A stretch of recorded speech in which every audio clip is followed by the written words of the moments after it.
what would the tokenization of all asset classes look like?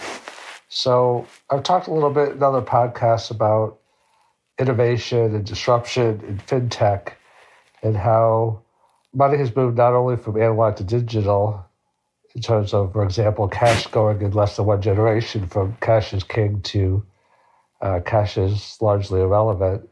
The form and the function of money evolving and changing at an exponential rate.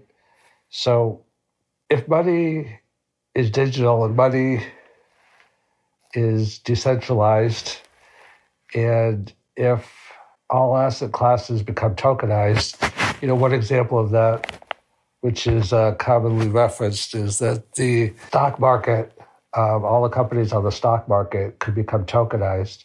Basically, that means that the whole world becomes a form of money or a form of investment. If you want to invest in real estate, you don't have to buy a house. You could buy a token that represents a portion of a real estate company, a small portion. So, if you thought 2008 with the CDOs and the credit default swaps was interesting, just wait until you can, until every person in America or the world can do the financial equivalent of what was started back then.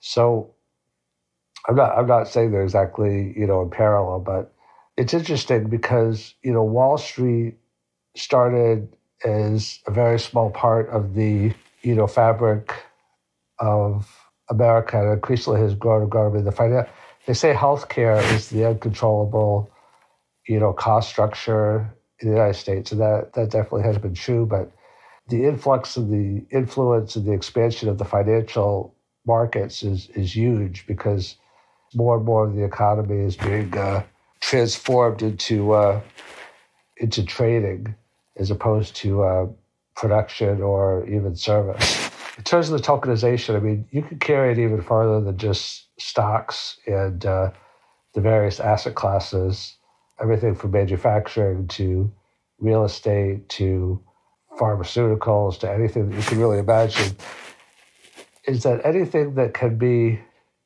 predicted can be tokenized. So like you have Augur and the prediction market. So I could buy stock in you as an individual and your future earning potential. I could buy stock in high school football teams. I could buy stock in, I'm just trying to think of like some other examples, but, anything that has the potential for growth that could be translated into income could be tokenized. So it almost becomes like a universal form of leverage, like the famous saying that give me a lever big enough and I could move the world. Give me a token big enough and I could buy the world.